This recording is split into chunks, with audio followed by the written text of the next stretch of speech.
Our gospel text of today is taken from chapter 13 of the Gospel of John, verses 21 to 33 and verses 36 to 38. It is a scene immediately after Jesus has washed the feet of his disciples, even when they are in the midst of their meal. The fact that he gets up from table when they are in the midst of a meal and begins to wash the feet of his disciples is an indication that the gesture is not merely a gesture of service. It is not merely the gesture of a slave. It is the gesture of unconditional, of magnanimous, of eternal love.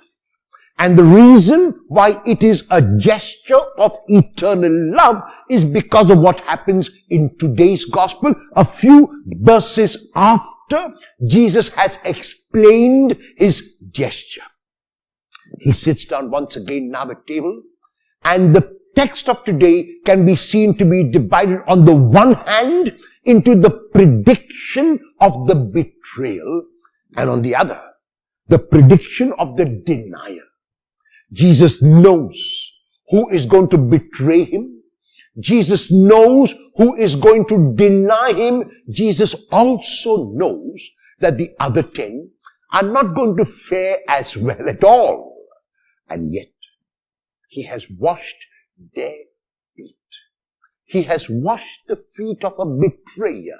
He has washed the feet of a denier. He has washed the feet of those who will abandon him, because his love is not barter exchange. His love is not a love which will expect that a person reciprocate that love. His love is not that the person will give him love in return. His love is given freely, and that is the gesture of the washing of the feet. And that is why in the gospel text of today, he begins to tell his disciples that he is going to be betrayed. The disciples have to know and accept responsibility. The disciples must know that Jesus himself knows that he is not going to be taken unawares, that he is aware, that he reads the signs of the times, and he knows his disciples intimately. The disciples all begin to wonder who it is, and they keep asking whether it is them. Peter turns to the beloved disciple to ask him who the betrayer is.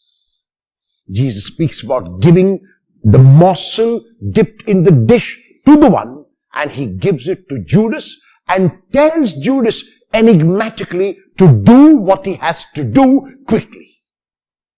Judas goes out, and the disciples think that Judas has gone to make preparation for the Passover, but John adds for the reader a very important phrase: it was night. It may have been night as time of the day, but John is not giving us the time of the day when he tells us it was night. He is telling us that when Judas went away from Jesus, for Judas, it was night. Because Jesus is the light. So anyone who goes away from Jesus, anyone who moves away from Jesus, moves away from the light to the darkness, and Judas has gone to the darkness. Jesus then goes on, after Judas has left, to predict his denial.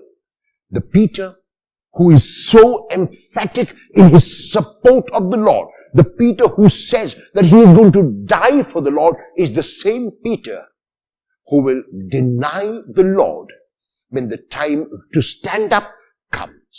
Peter is unable to stand up because of his fear, and yet the Lord will be able to look at Peter even after his denials, even before his denials, and during his denials, with unconditional love, acceptance, and compassion. And so today, we need to ask ourselves, each of us, about our response to this Jesus who will soon go to his cross. Have I, like Judas, betrayed the Lord often? Have I, like Peter, denied the Lord? Have I, like the other 10, run away from the Lord? Or is my response quite another? If so, what is the response I will make?